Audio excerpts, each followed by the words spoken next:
Welcome. It is Monday morning. I hope all of you guys have got your coffee and have got your kitty with you, because this guy apparently tries to stay up here all the time. And yeah, I don't know. My cat has tried to kill himself a couple times. I'm sure anybody that's got animals knows that too. But I'm already digressing. So I have a young stud with me. His name is Stilez Robertson. He's going to talk a little bit about his career and then what's going on now. And of course, we're going to get into Unadilla and everything that went on down there. But I will bring in the superstar of the show. What's up, Stilez? How are you? Yeah, marvelous, man. Thanks for asking. Badass name, by the way. You know, I never got to talk to you at the races, but Stilez, that's like, I don't know, that's just a super cool name. Yeah, it's cool until you go to Starbucks and they call you Stilez, or you're at a random place and they're just like trying to say it and it's not it. Okay, I could see where they could get Stilez. Yeah. Yeah, that's all right though. Yeah. Well, it's like that little girl that won the 65 class at Loretta, her name is Racing. Hmm. That's a pretty cool name for, a young girl that's racing. Yeah. Yeah, yeah, It's she rips, dude. There's a lot of girls. I went to Loretta's this year, and it's impressive how fast some of them are right now. Like this is a whole new generation of speed, and like they're impressive. It is interesting how things just like evolve with having Hmm. Rhino and Emick on. I mean, a lot of the guys, they end up teaching the youth, because before it was like riding on your heels kind of things with Hmm. your toes out. Now it's way on your toes and on the balls of your feet. And almost these guys aren't sitting down. They're kind of like sliding through the ruts, which to me just seems, I want to say dangerous, but because you would think that they would have their legs get taken off and twist their knees and everything, because it's happened to me. Maybe it's happened to you. I don't know. You're only 23. Have you had any major knee issues? Yeah, I tore my ACL when I was 15. So I think it was 2018, I want to say, at Freestone. Like my first B class race, actually. So that put me out for a year. But yeah, I tore my ACL and MCL. So definitely Ah, familiar with that. with braces or not? Yeah, with braces. Yep. Okay. And was it just a low side crash and just heard it pop, or did your foot get taken off the? Yeah, actually, it was like one of the later practices at Freestone, and the 50s had just went, and they made like a super tight inside rut, and I thought it was just a normal line, and I got into it, and it like just hooked, and I fell, and the bar just came down on my knee, and yeah, I felt the pop. Like I literally could just feel it through my whole body. It's a weird experience if you haven't tore your ACL, but you can just feel it like literally snap in your body. It's super weird. Like Yeah. my knee didn't even swell up, nothing crazy, and my team manager, my dad at the time, Ryan Holiday, Team Green guy, and then my dad was like, "Yo, you're fine. It's not even swollen." And I'm like, "No, like you could feel it through your whole body. It's definitely a weird experience." Yeah, yeah. I've done mine 3 times, and every time it's swelled quite a bit. But yeah, you hear like just this massive rubber band just Mm, pop, and then you sit there and you're like, "Oh shit!" And then you try to like, you can kind of walk, but then you don't want to like jump or anything yeah, because you feel like everything's gonna give out. yeah. So It was weird on mine because I did my MCL. I'm not sure if you've done your MCL with yeah, yours, but mine just felt super tight. Like moving it, like because I walked into surgery, but like when I initially did it and the first probably like 3 days before I got to go to get surgery, I couldn't really walk. Like it was super tight, but like it felt loose but tight. I don't know. It's a weird feeling. I'm sure you know it. It's like, but I actually walked into surgery. Like it was decent enough. yeah. Well, I mean, uh, I couldn't afford surgery because I did my first one when I was around 15, Mm, and so I waited like 9 months to get mm, surgery on mine, which in hindsight was kinda stupid, but anyway, it is what it is. But yeah, like, after 2 weeks, then you can kinda walk around, and I was still mm. cycling a bunch, and, um, yeah, I mean, a lot of guys sometimes ride without them for quite a while, but Yeah, you just don't have the stability. yeah. No, that's like a chance this year. I'm pretty sure he had one that was gone and then toward the other one. That's impressive. But I know when you when you strengthen it right, I'm sure do the right therapy, and I'm sure it can get decent, but Mm, it's yeah. still mental. Yeah, okay, well, I have to ask, you're young. You're 23, right? Mhm. There's so much controversy going on with wear a neck brace, wear knee pads, wear knee braces. I mean, what is your take on it? I think it's honestly just a mental thing, whatever you prefer. Do I think knee braces may, break a femur? Yes. I mean, that's where they end, so it makes sense. Like I wore a Liat and I broke my back, and it was when it had the longer, like the older version, so I had the long piece down the back, and I literally broke my back right there when I was super young. So then I stopped wearing a Liat. I actually stopped wearing knee braces when I was at Star, um, midway through Supercross. And then I broke my leg without knee braces on when I got landed on. Um, but I broke it low, so it wasn't where like my knee brace wasn't protecting it. But once I came back, I just put knee braces back on. So I don't know. I think there's pros and cons either way. Like hitting the bar without a knee brace on sucks if you're a bigger person or, have longer legs. Because Yeah. that would, Charlie horse you. The neck brace thing though, I mean, I don't know. I decided at a young age that I didn't believe in it anymore, but I'm sure there is some that believe in it. I don't know. I think it's just kind of your opinion. I don't think there's a right or wrong answer, but definitely without a neck brace, you can move around a lot more. Okay. Yeah, good point. Because that's basically what Rhino was saying, was just you can go faster because you can move naturally. Mhm. And I mean, I guess riding a dirt bike is not like a super natural movement. It's not something that we were like designed to do as humans. It's something that we Yeah. kind of choose to do. But the whole neck brace thing is interesting because like when they first came out, it just flooded the market. And I don't really think the consensus were the best because it flooded the market of like, do you want to get paralyzed? No, buy the $600 neck brace. And Yeah. so parents were buying them for their kids. And then you just kind of got locked into this deal where it was just as crucial as your helmet. Right. And I know with my Liats, I broke my collarbone 3 times because they just kind of sat on your collarbone. Mhm. Um, but maybe nowadays with AI, we could do some more algorithms to find out, hey, if I was to crash the same way, analyze this footage with a neck brace versus without one, would I have died? I don't know, because it's so hard to Yeah. compare because you don't know. Would you have broken your back without one? Would you not have? Would you have broken your femur with knee braces or without one? It's so hard to tell because you're not going to crash that way again. You're not going to openly go out there and try to crash again the same Yes. way. Yeah. Yeah. No, I think it's just one of those things. It's if you did, you had it on, you broke your collarbone, you didn't have it on, maybe something else. You know what I mean? There's a thousand different ways to look at it. Really. And it's not like the Han system where when you're locked into a car, Yeah. right? Yeah. It's totally different because bikes there's so much outside forces. Yeah. Yeah. The Yeah. track No. in front of you, other people. Yeah. Yeah. No, No. Hans devices are crazy. I mean, I have one, and the restriction is wild, but I understand that because it's a sudden G force. So those mhm. well, So do you race cars or ride yeah. cars or? Yeah, yeah. No, my dad has a drag car, so I've done that. That's my love that I've had for a while now. So if I somehow came into a couple $1 million, I would be gone. You'd see me pro mod racing. Wow, wow. So is that something?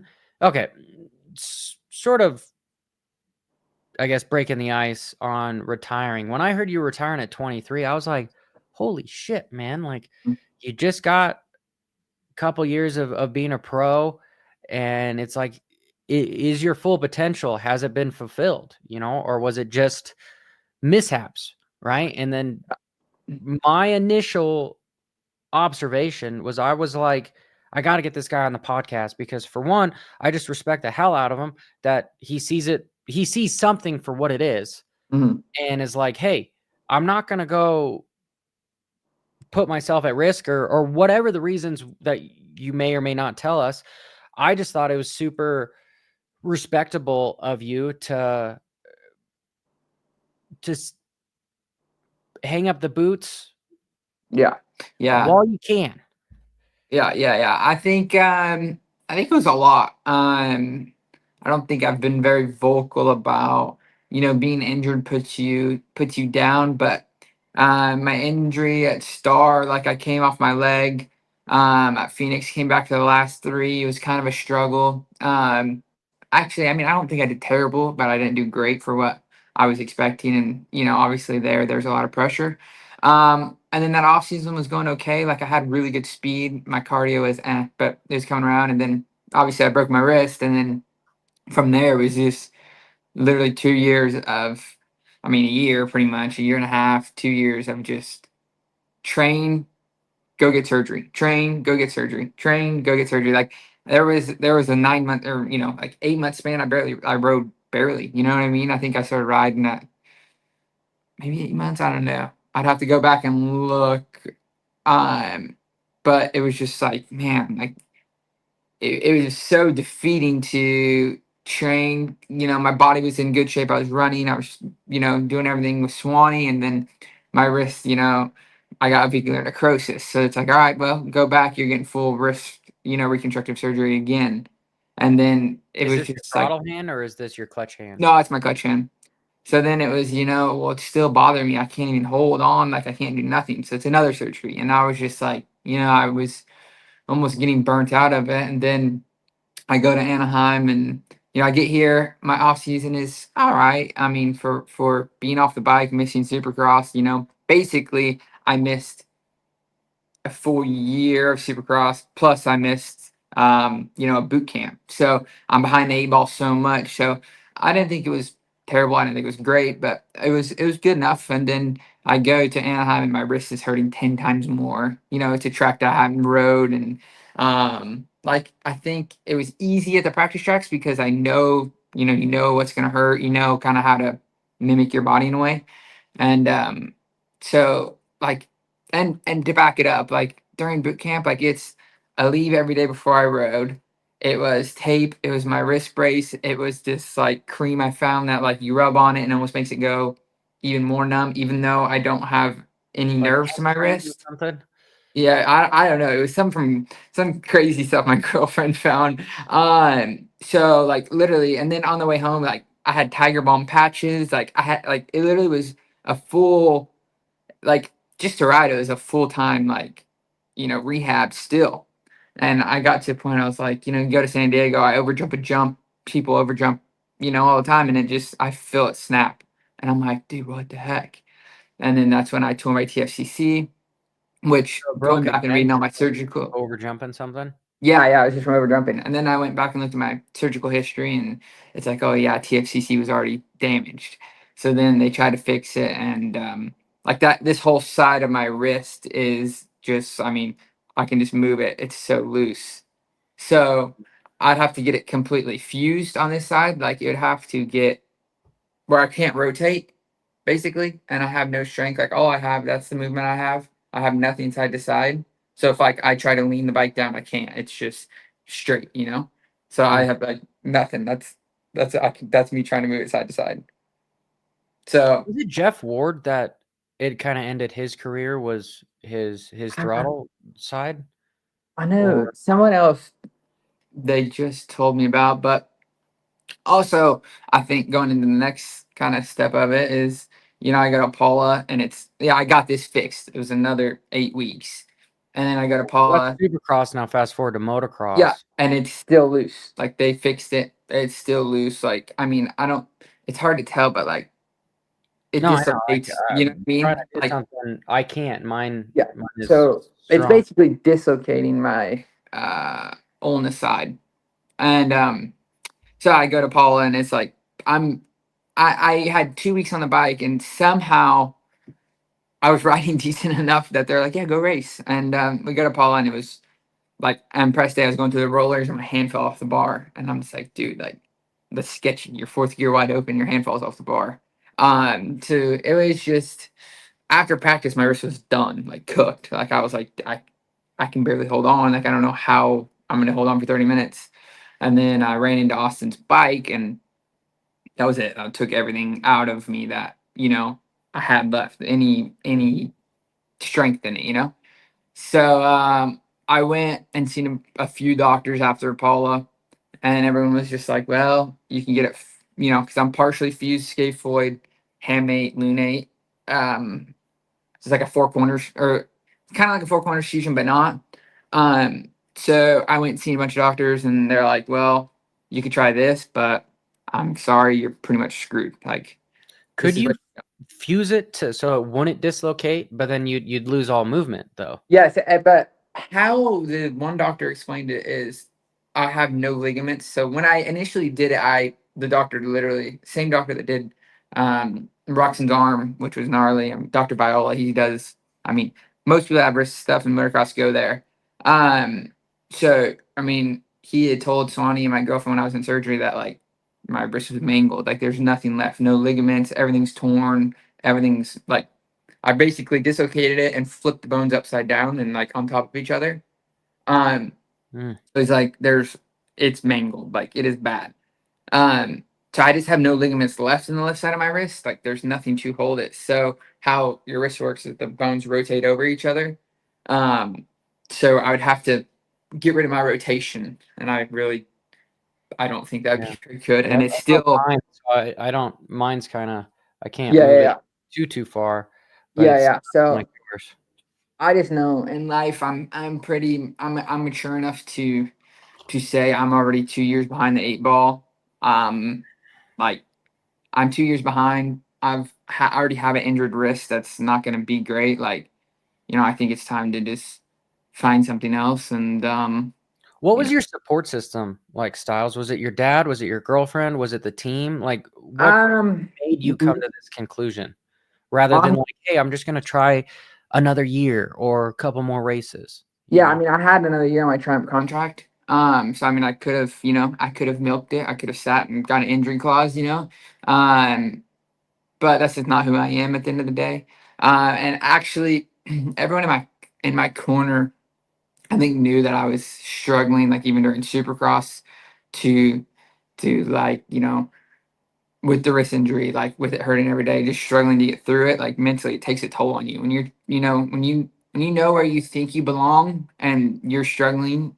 It's mentally draining. So obviously, my support system was my parents, my girlfriend.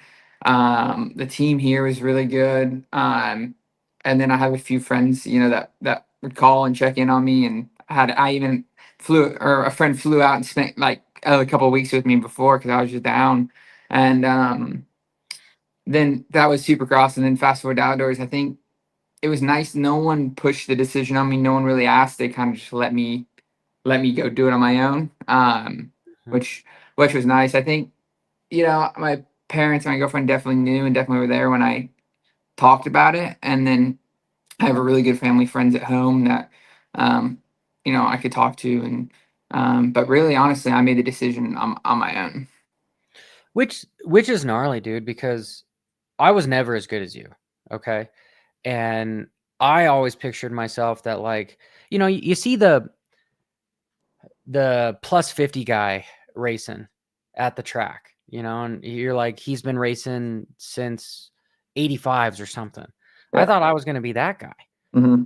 and then I had a catastrophic injury that kind of was like, hey, do you either want to walk or ride motorcycles? Yeah. And it was one of those type deals. And then now I'm so kind of disconnected from the urge to try to go race again.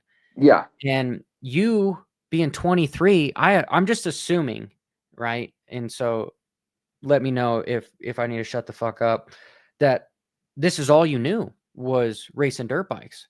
So like that sounds scary to just up and quit right there, because it's like what else do I know? And I think a lot of guys your age could learn from you, because some people that aren't even pro are somewhat in your shoes, and they continue to race because they don't know what else to do. Yeah. No, I mean, it is all I know, and that's the scary part. But I really pride myself on that I'm a hard worker, and that if you show up and work hard, you're gonna make something happen. And I mean, at the end of the day, yeah, I was making okay money. I could have sat on the couch and probably make just as much as I'm gonna make doing whatever I do. But that's just not the kind of person I am. I'm over sitting on the couch. I'm over being injured. So yeah, I mean, really the decision just came down to, in life in general. um, I want to be successful. I want to do something, and I don't see this going in the direction I want. So I'm just gonna go, put my head down and work. And it's the same thing as you do when you're an amateur. You work hard and you'll figure it out. Yeah. And dude, power, it sounds like your support system, your parents, whoever's behind your corner is really has your best interests at heart to be like, hey, dude, it's okay to pivot. And this is the one thing when I talk to riders and privateers that I get so effing mad about is they feel like all they have is riding. And I'm like, okay, lack of being the stupid words I'm using, but I'm like, okay, dipshit. If you try just as hard as you were racing dirt bikes at starting a business or doing anything, you're Yeah, going to be successful. yeah, You picked a sport where the top 1% of the 1% get to like make a living on no, doing that. If you go do it in anything else and you make it to the top 1% or 10% of that, you're going to make way more money than you did racing dirt bikes. yeah, So go put some passion into something else there. So, yeah, dude, I just you seem so humble, and I'm super impressed with just how young you are and how well grounded you are for kind of understanding that. Because like looking at you, you look like you're at peace mhm, with the decision. yeah, And talking with Rhino, and dude, like I was having a small conversation with like Danny Pedrosa and some of the MotoGP guys that quitting racing. Like I haven't had the privy to talk to any of the uh, Tour de France guys, but I've seen through the news or stuff of guys like committing suicide because they can't race anymore mhm, because that's all they knew. yeah, There's nothing else that matters. yeah. And yeah, okay. And one of the guys is telling me that it wasn't Jeff Ford, it was Ricky Johnson that had Yeah, the that is who it is. Yeah, but thank you for kind words. And yeah, I mean, I think a little bit of it is being off for 2 years. I'd go home and I've always been drag racing with my dad's friends or my dad, and I kind of found a hobby outside of it. So I knew that there's more to life than motocross. Obviously, I'm hoping to stick around in the industry and do something, but there is more to it, and I think that's a big thing to understand is there's a lot in life. yeah. Yeah, dude. So it sounds like you had an outlet to kind of focus in on some other things, as opposed to kind of just living your heyday of yesteryears. I Mm, think that's the problem of what the sport does is it doesn't help people in your situation kind of move on, yeah, right, from something like that. And it takes a strong young man to be able to do so. Because I could give up so many examples of people that were in your same situation and it went the other direction. It yeah. went down a dark path. Um, Switching gears just a little bit, did you have to give back your money to Triumph? I mean, you don't have to answer me, but like if No, you said, "Hey, I'm retiring, I'm out for the year." no, I signed a release about 2 weeks ago. I think it was 3 weeks ago, right after or at Loretta's. I signed it actually. Just releasing for next year. That I won't be racing, and they've been awesome. Trying the brand is, been really cool. They've been really supportive with my decision, and they've been understanding and keeping me and letting me fulfill my contract, um, which is nice. I mean, obviously, I'm not racing, so I'm not fulfilling it in that way. But I've been going to the races, helping. I've been test riding a little bit, and then just being here every day, as well as helping when Brownie got hurt. I kind of took on the training role for a few months, or yeah, I think it was 2 months. So they've been understanding and super cool, and just kind of. I mean, I'm here right now. I'm filming this in their conference room. So they've been really good, and it's some. That's why you were telling me like, "Hey, if anybody was riding on Yep. there." I was like, "Dude, I thought you retired. What do you mean if anybody's riding? What's going on here?" So that's my ignorance. So No, you're sorry good. about You're good. Yeah, no, I've been I've been helping, and they have an amateur program that's getting started. So I've been heavily involved in that, which has been a lot of fun for me. Actually, that's probably been my favorite thing. obviously test running is nice because I get that scratch that itch a little bit. And it's cool to go ride and make a lot of progress and tell the boys like hey, I got something for you. And that was cool. I mean, after I decided we tested and found something, and it was super cool to be like, go to the race and they bolted it on, and it was like, well, what did you guys think? And it's all positive, good comments. So that was really cool. I think that's the gearhead side of me. I like motors, I like power and stuff. So that was really cool to see. Well, and that's giving back, dude. Like Mm-hmm. one of the things about being successful is giving back is some of Mm-hmm. the most valuable things that you can do in life. Yeah. And with your experience and your knowledge and test riding, you could go back and like I remember I was talking to Austin Faulkner at Lakewood, and he was like, dude, we're still working. We haven't found a good setup yet. So maybe Yeah. it was a good time for you to try to help them find a different setup because Austin's has definitely improved, Yeah. and bike setup is key. I mean, look Yeah. at No. Colorado. Yeah. That was actually the week after I started was Colorado. I started helping, and yeah, I mean, it's been really fun. It's been cool to learn more of this side of it.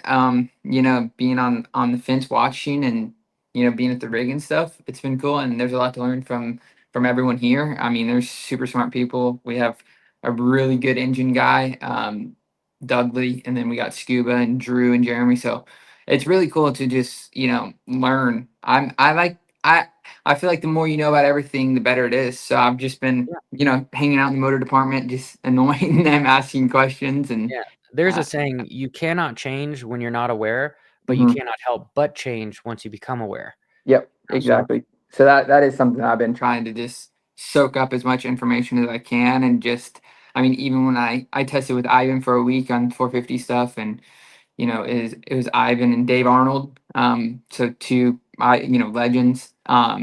So every time we tested, I was like, well, what did you think? Give me your input, and kind of just learning the proper wording, and learning the mechanic, or how it actually works, or what's going into it to fully understand.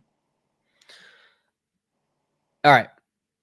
Two more questions. Are they not of like the whole thing, but just kind of piggybacking off of what you're saying?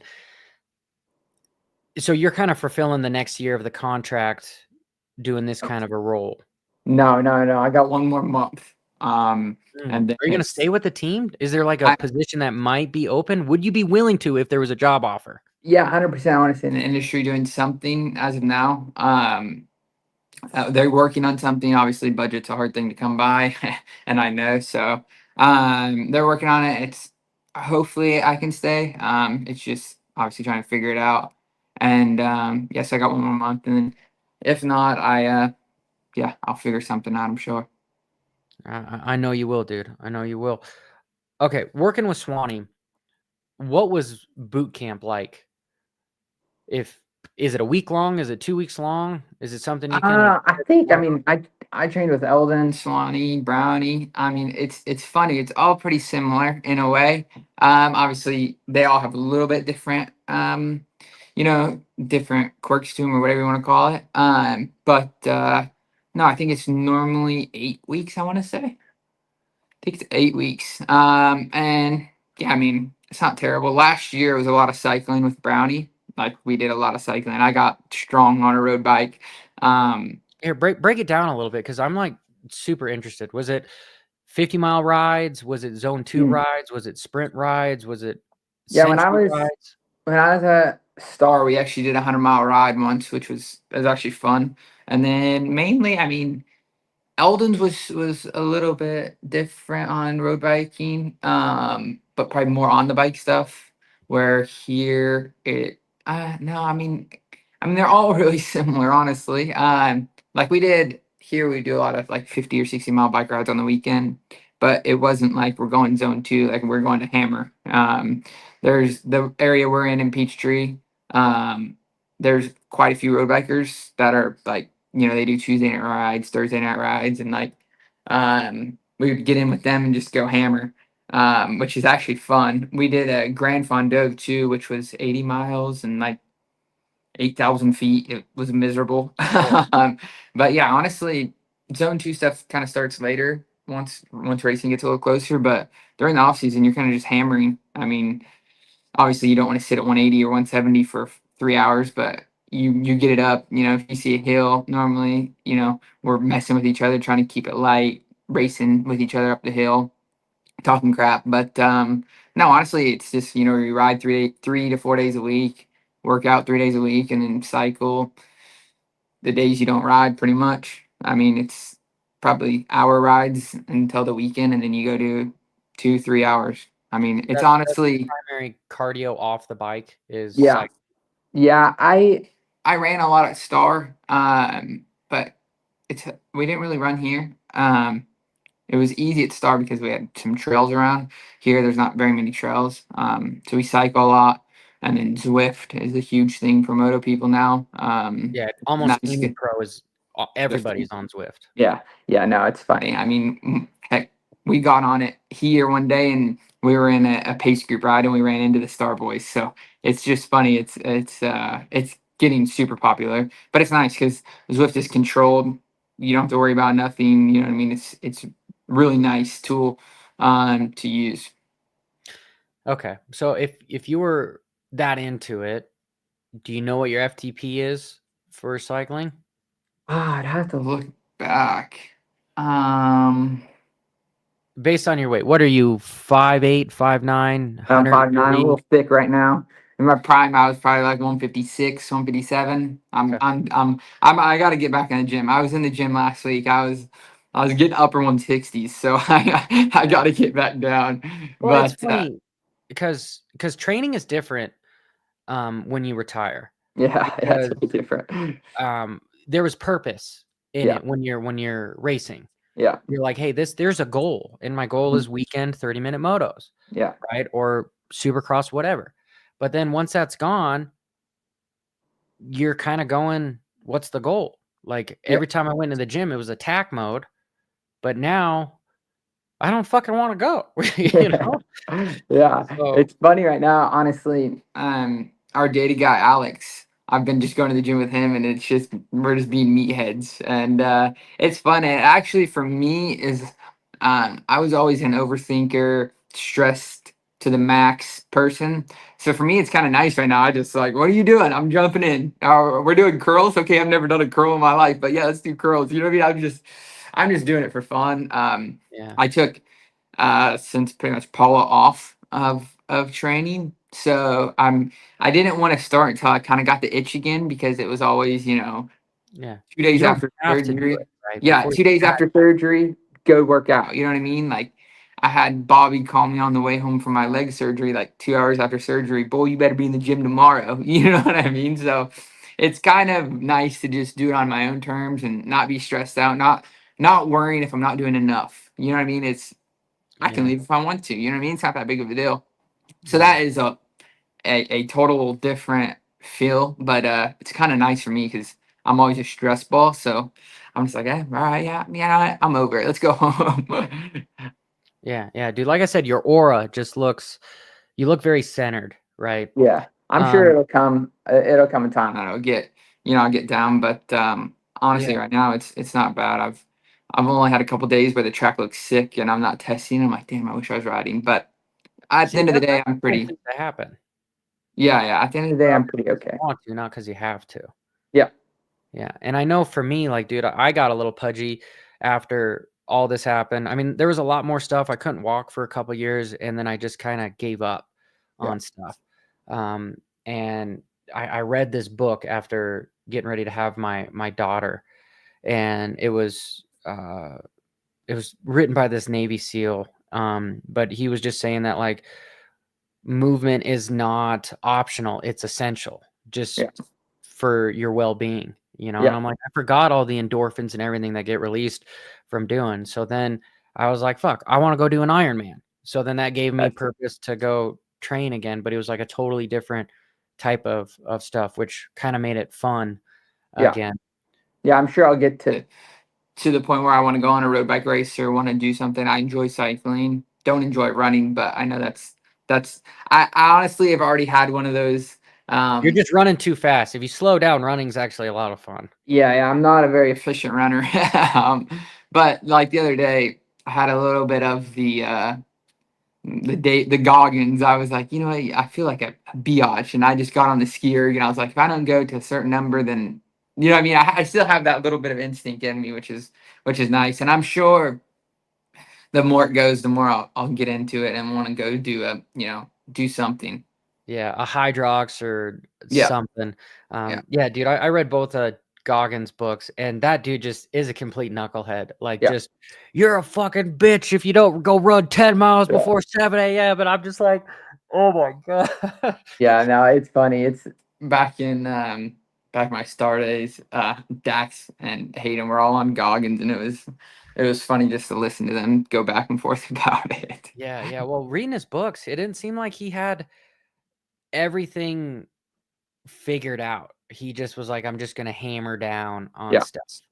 yeah, And which is crazy. He hasn't gotten burnt out, or I mean, I guess well, he doesn't believe it. he's fucked But up his knees, like, because he was doing like the 250-mile races, mm, and his knees were just so jacked up that he's had to like have them totally redone because he was just not listening to his body. Which, right, yeah, on paper it sounds great and massive respect, but also, like you with your wrist, yeah, listen to your body. When it hurts, it's probably because something's wrong. yeah, yeah. So That's been kind of nice too. Is people don't realize like I took off. This is the longest I've ever taken off from doing anything, and like almost in the gym now. Besides my wrist, my body feels good. Like, I feel good. Like, I actually feel like I don't even know how to explain it. Like, I just feel 100%, you're at yeah, yeah. 100%. Yeah, my legs feel better. Like, just everything's starting to feel a little bit better. So it's kind of it's kind of nice. I was riding the other day, and I was actually riding pretty good. And I was like, man, this is nice. I actually feel like besides my wrist, I feel good. So it's actually a funny thing, and even like my stress and now my weight's coming back down. It's kind of a weird thing, but no, No, dude, it's the whole full circle yeah, on stuff. It doesn't just happen to you; it happens to everyone. And the guys that are racing, you've been there, 33 races a year. You're like, fuck, dude, I stubbed my toe. Oh, I have a mild concussion. Oh, I jammed my thumb. yeah, Oh, twisted this. Oh, these ribs are sore. Oh, but then you're still hammering down on stuff. yeah. Is It's it always fighting something. always fighting something. Okay. Are you a big Garmin guy or anything? Do you know what you're at your prime, or what your VO2 max was at all, or did those guys I think my not test you for it? VO2 wasn't very good. I think it was only like 58. That's not bad, dude. That's Yeah. pretty good. I want to no. It was 62. 62 or 63. Yeah, yeah. 62, 63. I think. Honestly, I don't know. I did it. Yeah. The last time I did it was at Star in 23 because I did the first one in 20 in the off season. So yeah, the off season 22 actually, and then the first one I did in 23. I didn't do the second one because I was being a couch rider already. Yeah, well, those tests are awful Oh to yeah, get those. I want to say that it's coming back to me. I think my FTP. I know I made it to like 380 on the test or 370 maybe. But I On think the my FTP was FT ladder. 265 maybe. Yeah, that Does sounds that about sound right. right? Yeah, that does. Yeah, yeah. So I think that's what it was. But Yeah. last year, honestly, if I did it cycling, last year's the strongest I've ever been cycling. Like I was strong. We did one day, we did 60 miles and we did 4,000 feet. And I think we averaged like 21. Like it was stout. That's moving. Yeah, we had a stout group and yeah, it was strong. Little transition, still kind of on the fitness thing. What was harder? Is it, at least for you, because you've been around Star, you've been Mhm. around Triumph. What's harder for the guys to transition from heat and humidity or altitude? I think heat and humidity. Obviously, I've been helping. I've been really. Because I mean, Tomac lives at altitude and trains the entire time, and everyone thinks that that's like his secret Well, to. yeah, yeah. I mean, for what is it? Whiter red blood cells. I mean, you're producing a crazy amount, right? Because you're at altitude when you come back down. So Um, I think training in the heat, it has its pros and cons. Training altitude probably has its pros and cons, but I think being used to the heat for more people would be beneficial. I think a lot of people struggle with the heat more than is talked about. I mean, I feel like I've seen more heat exhaustion this year than I've ever seen, and maybe it's just because I'm on the sidelines. But being at Loretta's, there was a lot of kids that were struggling. There was a lot of kids. I mean, Liam Olaf was scary. That was like really scary. I watched it. And then like this week or Iron Man, I had heard that maybe Marchbanks or Volan or maybe both of them were like Yeah. Well, done. Hunter was very vocal about hitting a wall Yeah, and so or was physically. Jalik at Southwick. Actually, it wasn't even hot, but he just the pace is so crazy right now. He depleted himself and crashed, and he was going through it really bad. So I think the heat is crazy. Like for the pace they're pushing right now, the heat is worse. Like if you can be in it more, obviously you have to be smart with it. I think that's a benefit if you're used to it. Okay. Yeah, because I've heard guys say different things where they're like, "Oh, the worst race on the circuit is Colorado," and I'm like, "It's usually 75 degrees. Yeah, you're at 5,500 feet, but it's 75 degrees." Yeah, my last year there, 2022, it was hot. I remember that. It was actually hot there. It was like the one year it was hot. I think it was like 90. But I've never struggled with altitude, but obviously I've raced Mammoth my whole life. So the heat has never really bothered me. Or the altitude, sorry. Altitude's never really bothered me. I mean, I actually don't mind it. Okay. Scoop versus non-scoop is I I became a scoop guy. for just all scenarios, just spec scoop tire Yeah. when in doubt. Dry, hard pack, I muddy, mean, sand, anything. I haven't raced a lot, but I mean, with the start, you have to run a scoop unless you're maybe on a Star 250. You know what I mean? You're on. I just feel you have to run it. I mean, for instance, this weekend, I think Hammaker was the only one I know for sure. I didn't see Masterful in staging, but he was the only one on a paddle on the first moto, and I mean, the bikes are the same, and you've seen who was up front on the start. Like, and if you don't start up front in the 250 class, you may as well stay at the truck because you're going to be battling. I mean, the only one that's really went through the pack crazy this year is Garrett. I mean, he's went through the pack every moto, but I mean, other than that, I feel like you can get, 12th place start and stick around. You know? With that scoop, I mean, Unadilla is very rocky. Yeah. Does that just make it more dangerous with rocks because you're scooping it up? I mean, it's kind of an oxymoron that the roost is going to hurt more with more surface area of a tire like that. But there's not. How is it to corner? The sidewalls, are they still pretty good? Yeah, I mean, it's hard because I think at least, I know pretty much here, Star and Eldon's during the week, you can get away with running a paddle. So your suspension guy's there and you're setting your bike up for a paddle. So you don't even really notice. You're not running a knobby 2 no. And the paddle has a little bit more give initially off the grate. So it's kind of easier to control, I feel. Um, so I don't know. I think the problem is if they're ripping the starts, you're gonna have to run a scoop. They don't rip the start, then we're gonna have 40 guys side by side on a hard pack, flat start, and that's not gonna be good either. So I get the controversy, but at the end of the day, I don't see a way around it unless you go to a tire spec, which you have to run. Yeah, where Dunlop or Michelin is like, hey, you are not allowed to wear scoop at this round type Yep. of a thing. Like in Yeah, road racing, they say, hey, you have 4 tires for the weekend. If you use all of them during qualifying, yeah. that's you're I shit mean, out of luck. I don't think it should be that regulated, but I mean, maybe it's the tire manufacturers come together and hey, you're running an obby this weekend. You go to Southwick, you get a paddle. I know a They lot of people need to probably because won't like. nobody's gonna buy anything more because that's all you guys are running is scoop, scoop, Yeah, scoop, scoop, scoop, scoop. yeah. And I know that sounds crazy, but I mean, at the end of the day, that's it. That's the only way that people are going to abide by it because if you have a start that's a little ripped and you're on a privateer bike, why would you not be on a scoop is beyond me. You know what I mean? Like you'd be dumb to put an obby on. unless you got the big bore. You know what I mean? Like you might as well run a scoop Which everywhere you you kind go. of probably already have to do that. Wink, wink. Yeah. So I mean, I don't know. I don't see something changing. I think the scoop's just going to get worse and worse. Um, like What, biased. You know, everyone's going what's to the be. deal with putting gas in the bikes right before the motos? Like talking to a couple people, it's cold gas that usually you guys put or the mechanics put in the bike, like on the starting line. Has that happened? No, I mean we only fill up like when I was at Star Husky. I think here we filled up too. It's just because you want enough fuel. That's that's all It's that not is. like It's super cooled no, fuel or anything. no, not that I'm aware of. It's just normal fuel, but in a small can, so we can top off before the motos.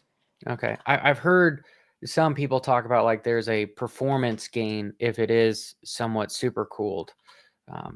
Yeah, But but then I mean, then you might have a too cold to hot. You know what I mean? And then you might get a little richer lean. yeah, yeah, You know what I yeah. mean? You get that Hit, little. hit miss. I don't know. Yeah. I haven't heard that, but maybe. I don't know if I believe it because I've never tested it. I'd have to see dyno numbers, talk to your data guy, to make it sound something. Styles, has it become more dangerous over the last few years? Because unfortunately, like I don't want to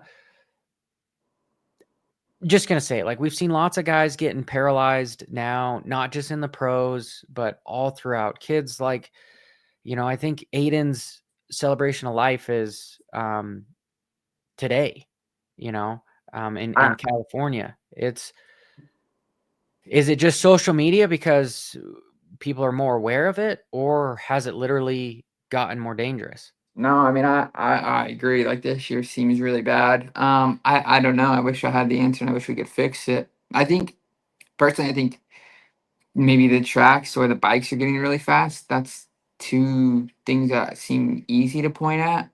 Um but I don't know. I mean, I do feel a lot of the tracks are getting more and more high speed, and I don't really understand that. I feel like that's the opposite. Like, let's slow them down. Um, like for instance, this weekend the track seems so high speed standing watching. Um, so I don't know. I'm all for slowing stuff down. Then Yeah. you're gonna. How would let's say Dirtworks or something slow down the I don't know. track? Supercross, I have no idea. I mean, Supercross is hard. You make it too easy, they're gonna crash. You make it too hard, they're gonna crash. I guess there's a middle ground of not making stuff super steep, making easier transitions, but then you're gonna have a Chase or Jett go 3-4. You know what I mean? And then it's gonna become dangerous in that way.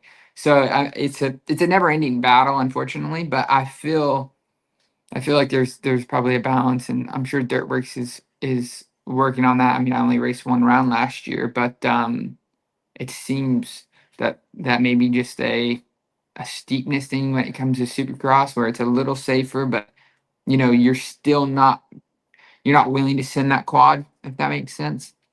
Hmm. Or making the rhythms where it's like it's dumb to hit that quad. It's going to be slower. You know what I mean? You put a 5-footer after it, so you're real high, or whatever you can do. But then you get a track that's super fast and is sketchy. So it's a balance, but I think slowing stuff down. It seems in my opinion, the whoops have gotten better. Obviously the whoops have The have 9 whoop been. rule. I'm not even a whoop rule, just a little bit smaller. Like Atlanta, for instance, in 2021, those were the biggest whoops of my life. I killed myself in them. Um, and obviously, yeah, my technique could have been better. I could have done something different, but um, I don't know. I think the whoop rule or the whoops being smaller has been better. Um, and then yeah, I think you would just have to figure out some sort of system of you know data of when we do this, when the tracks are rolled out like this, it's better. Do you think the metal gate contributes to higher speeds into the first corner? I mean, yeah, for sure, but I don't feel like It's a trying to think danger of thing. any big first turn crashes. I feel like we've been okay with that. I like metal gates, so I'm biased on this. Okay.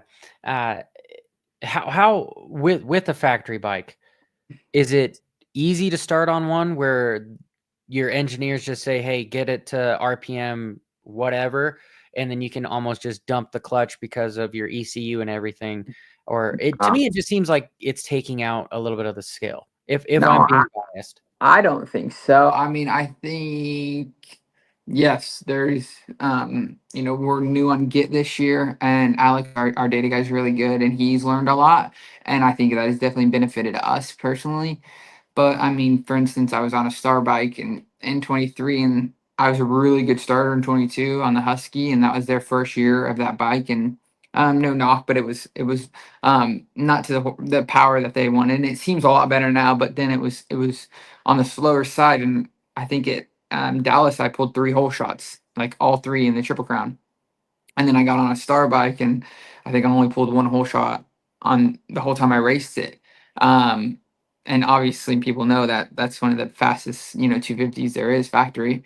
So no, I don't think it's quite that easy. Like, I think it is actually, you get a fast bike, it may be even harder to start just because of the clutch. The initial dump is so Well, hard to those things are control. scary because of how much traction you do get to them. Yeah, 100 Like, percent. you can try to get it to spin, and that fucker's not gonna spin. It's just No, gonna hook up and go. no, no, no. But I think the greats are a good balance because you're giving the privateers a little bit more of an even playing field. And if there's no huge first turn crashes, I know they had stopped prepping the gates as much in front, which is nice because then you're still getting your benefit of qualifying fastest or winning your heat race.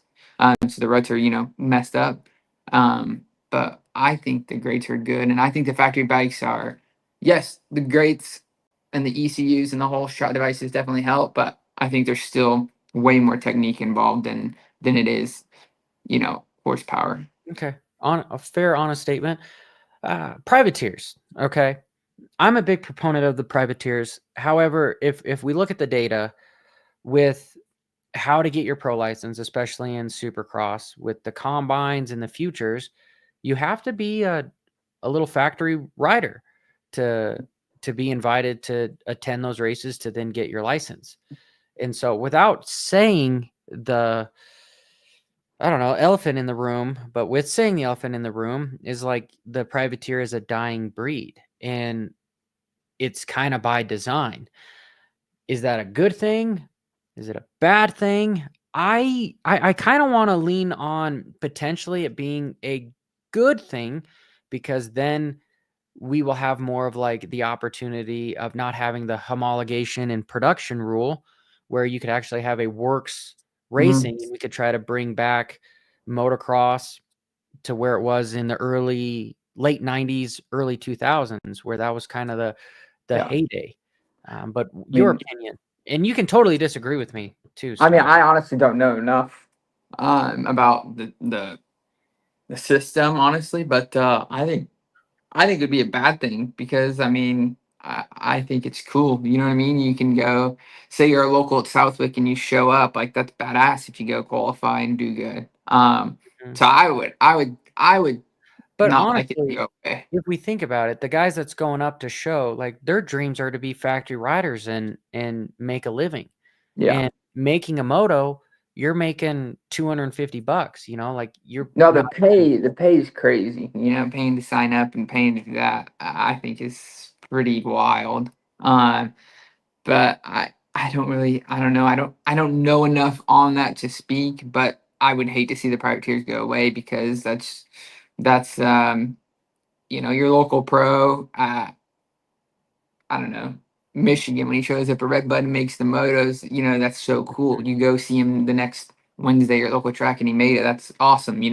Yes, this is goal to make pro. Obviously, it's going to be hard if you don't, the sport in general is becoming very money orientated at an amateur level to get the factory rides. You know what I mean? You got to have the $12,000 motors, dual injected, you know what I mean? All of The that. 85cc PW50. Exactly, Sue. So it's it's getting, I think, very money in that way where stock classes are not even stock; they're limited now. So I think you can put triple clamps on top mounts now. So it's definitely getting to a point of I think more on that level could be pulled down where it's even, so you have a better look at them Yeah, that's where I think this whole conversation opens up like a paradigm shift of privateers die, you have a works class, you have your factory 250 class,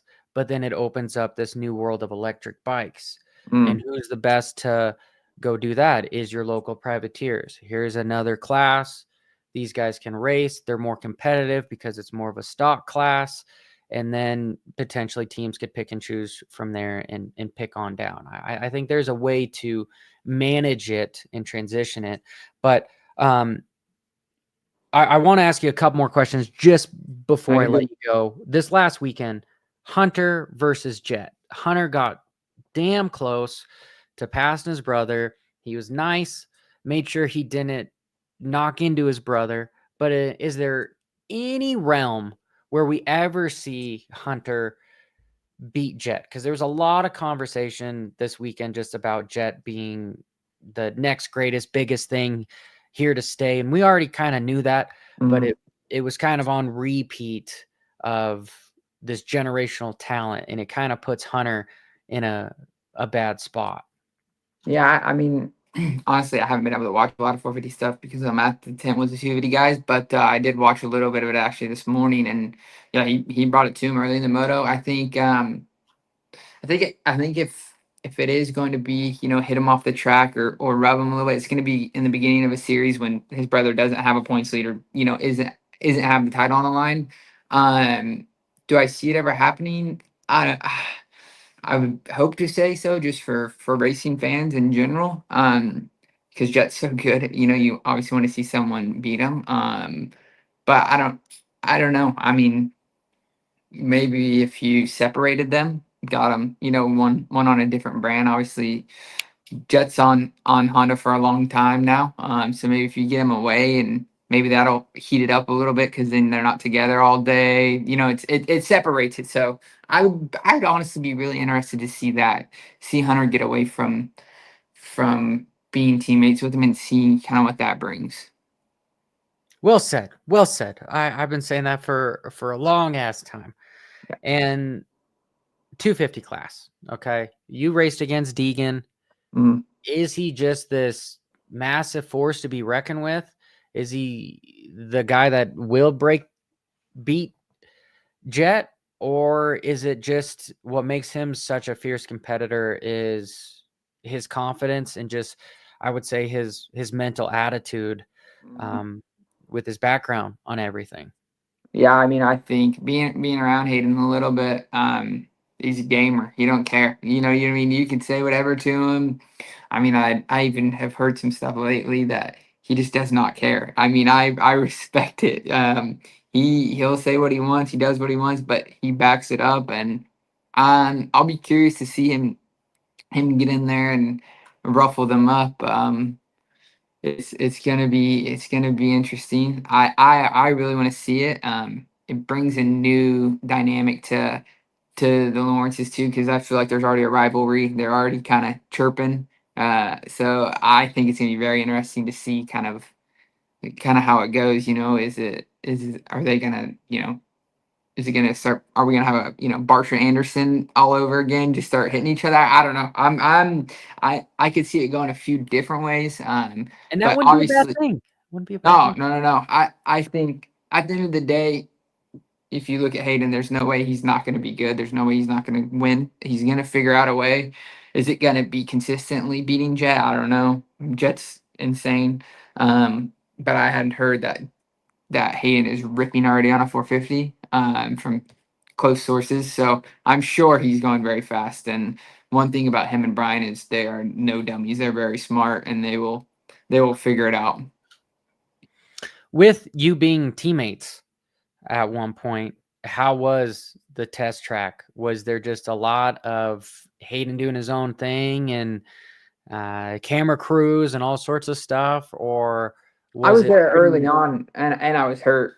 So I honestly only I mean like the first year he was supposed to race amateur and then I was hurt and then I came back and rode outdoors and no, I mean besides Brian being at the track helping, I don't think he doesn't get when I was there it wasn't super special treatment. I mean it was He did his work. Yeah, I mean, he was with Swanee then full time. I think he's back with that now, obviously.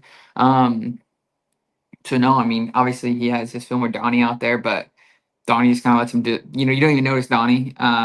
So Yeah. no, I mean, he gives that persona of having fun and messing around. But I know for a fact when they're looking for something, when they want better starts or they want the bike better or they he wants them to fix his turn, they will sit out there and they will fix it. You know what I mean? They're very task orientated on when they want to fix something or they have a problem, they're going to go and they're going to fix it, which is I think a huge thing, and I think that's kind of how Dazzy is as well. It seems I've heard Dazzy is super smart when it comes to chassis and suspension, and obviously their bikes look unreal in that department. So I think, yeah, I mean, I think having both of them are very smart as well and very big assets to Jet Hunter and Hayden. Okay, no, I like the insight, dude. Watching some of these motorcycles, it looks in moto, especially with the HRC Honda bikes, they look like they're soft. Hmm. They, and is there any sort of rumor around the track at all with trying to chase the HRC Honda setup?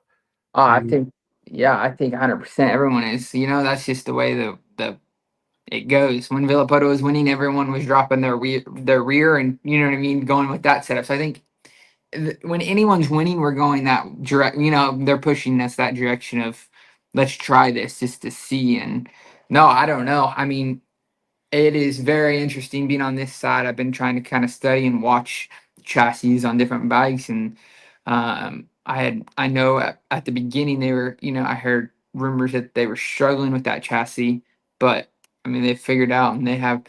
It's crazy that both or I mean the whole Honda team, it's so soft and plush up top, but then it has such good control still down low. So whatever they have going on, they have it figured out, and I think that makes them so playful because you have that soft plush feeling up top, so you can bounce around, and it has that hold up. So yeah, it's definitely something that I is it? think I could find.